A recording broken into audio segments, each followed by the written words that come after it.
Magandang hapon po sa inyong lahat mga kababayan. Gusto ko lang pong ibalita sa inyo na kaninang umaga ay hinatulan ng Regional Trial Court Branch 141 ng Makati City ang mga pulis na nasangkot sa pagbrutal na pagpatay kay Richard Santillan at nung kanilang asset na si Jessamine Casing. To recall, si Richard Santillan po ay nanilbihan sa akin. Unang nanilbihan sa akin nung ako'y congressman, my first day of office as congressman. At tumagal po si Richard ng 11 and a half years hanggang pinatay po siya, dinukot po siya sa aking sasakyan, tinorture at pinagpapatay na mga pulis na ito noong December 9, 2018. Humingi po ako ng tulong kay Pangulong Duterte at pinimbestiga po niya ito sa NBI. So ang NBI nag-imbestiga ng 5 buwan and sila ang nag-file originally ng kaso. Tapos nung na-file na yung kaso, I took over as private prosecutor. Kasi po sa criminal cases, ang mag-prosecute dapat is the public prosecutor. Maliban na lang kung may private prosecutor tulad sa akin, hindi ko binitiwan yung kaso ni Richard. Nandun talaga ako sa korte, everyday na may hearing kami. So, ako at ang public prosecutor, kami yung magkaakibat doon sa prosecution ng mga akusado. Now, tulad ng sinabi ko, 7 years, no? 2018, December 9, 2018, nung pinatay siya. Tapos, ngayon lang natapos nung December 12, 2025, 7 years and 3 days. Pero I should be very clear, I should commend the justice system kasi hindi naman po talaga 7 years yung paglilitis namin. Nasa mga 2 taon lang actually. It's fairly quick. Kaso nga lang, itong nasangkot na mga pulis, 20 itong mga pulis na to na nasangkot. Pero ang sumuko ay 2 lang muna. And then naabutan ng pandemic. So naabutan kami ng pandemic, 2 taon walang trial. Tapos nag-trial kami doon sa 2. Tapos may sumuko na 10. So pag ganito, kung ano man yung trial doon sa 2, suspended yun. Ililitis muna natin yung 10 para magtugma na yung pace of trial nung 12. So una, 2 ang sumuko. Nag-hearing kami. Tapos sumuko yung 10. Nag-hearing uli kami. Tapos may sumukong 5. So, paunti-unti sila, 5. Tapos, finally, 1. So, 2, 10, 5, plus 1, 18. Kasi at that time, 2 na ang patay sa 20 pulis. At that time, so, naaberya yung trial namin ng 4 na beses. Kasi nga, by batch silang sumuko. Pero nang sumuko na silang lahat, mga 2 taon lang natapos yung trial. And that's fairly quick. And I should thank the justice system for that, na mabilis yung trial, especially in this case sa Branch 141 ng Makati Regional Trial Court. Now, mga kababayan, nangyari ito sa Cainta. Isa pa to sa nakapagpatagal. Nangyari ito sa Cainta, so syempre yung kaso doon sa Cainta ipa-file.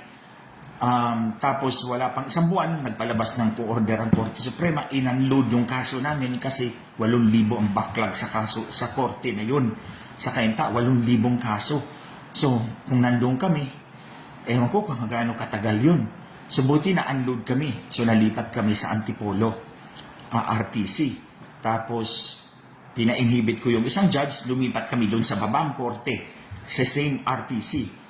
Tapos sumulat ako sa Supreme Court, sabi ko, natatakot yung mga testigo ko dahil malapit lang sa pinangyarihan ng krimen. Kung pwede, ilipat kami. So nilipat kami ng Korte Suprema sa RTC Makati. So doon na kami naglitis. Tapos meron pa akong judge doon na pina-inhibit. Ito yung judge na nagpakawala sa anak ni Boying Remulla. And then finally, napunta kami dito kay Judge Mabasa. And because I have faith in the judge, in the fairness of the judge, so natuloy yung kaso hanggang natapos kami noong December 12. And then, pinasubmit kami ng memorandum. Kahit yung Pasko, nagtatrabaho ako sa memorandum ko. Ang due date, January 12. Tapos, 2 months to decide. So, kanina, nag-promulgation. So, Sabi ko, 20 ang pulis na sangkot dito. Pero yung dalawa namatay bago ang trial. Yung isa na heart attack. Yung isa na heart attack din dahil na COVID. Pero pinagdasal ko yun sa Diyos na arestuhin mo sila. Hindi ko naman sinabi na arestuhin mo sila ng buhay. Cardiac arrest pa rin. Anyway, 18 ang natira. Tapos, may isang babae na kasama. Ang panahon to ni General Carranza. Yung nagmanipula ng eleksyon dyan sa Silang Cavite. Isa pa yan. Hindi pa tayo tapos Carranza ha. Tandaan mo yan. Anyway, sorry na malakas naman yung signal ko. Pero dito sinasabi slow yung connection. Anyway, sige tapusin natin to. Yung isang babae, nakapagpiyansa siya. So umakyat siya doon sa Antipolo, nagpasalamat sa kanyang abogado. Pagbaba niya, nabunggo siya ng jeepney at dead on the spot. So kaya 3 na ang namatay. So 17 na lang ang natira. So sa 17, yung siyam, pinakawalan ni judge kasi kulang yung ebidensya laban sa kanila. So hindi ko na yun hindi ko na yun ginulo. Kasi kulang nga yung ebidensya laban sa kanila. Okay, itong 8, matibay ang ebidensya sa kanila. Kaya nung nag-apply sila ng bail, dininay ni judge. Nung nag-file sila ng demurrer to evidence, ibig sabihin walang ebidensya laban sa kanila, dininay din ni judge.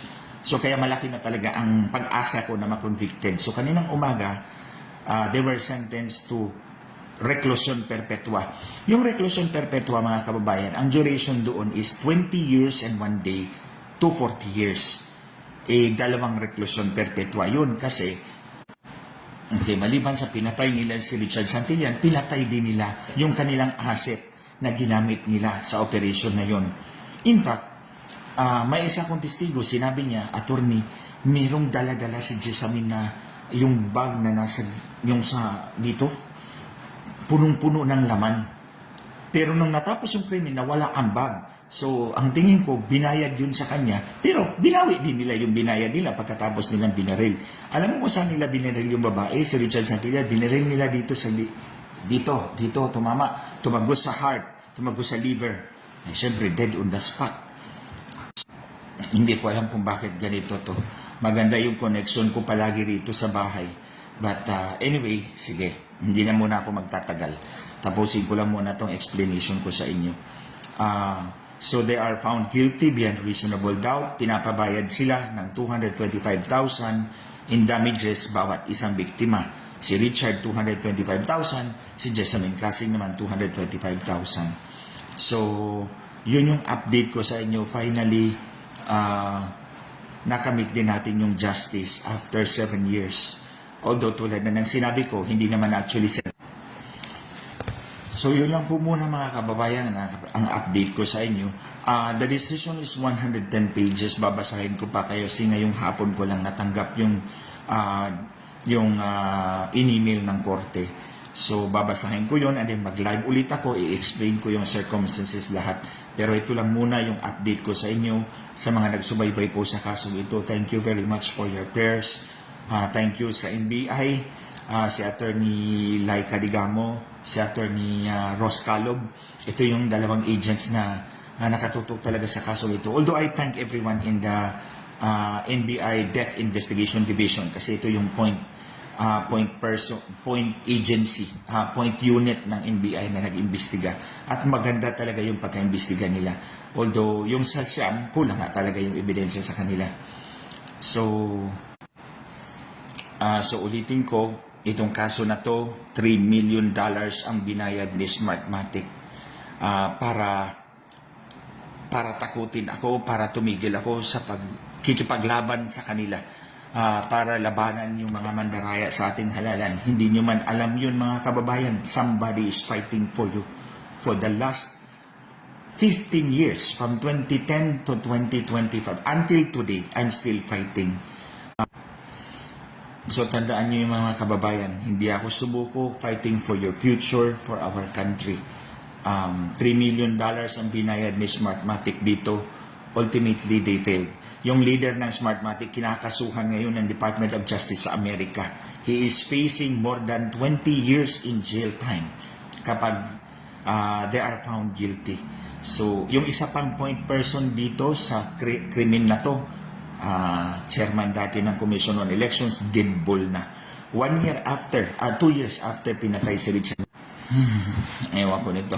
Anyways, mga kababayan, maraming salamat po sa inyong pagsubaybay sa kasong ito, pagsuporta po sa akin. It means a lot to me. I keep fighting for our future, for our country, lalong-lalo na yung malinis na eleksyon. Babalik na lang po ako, explain ko po yung 110-page decision ni Judge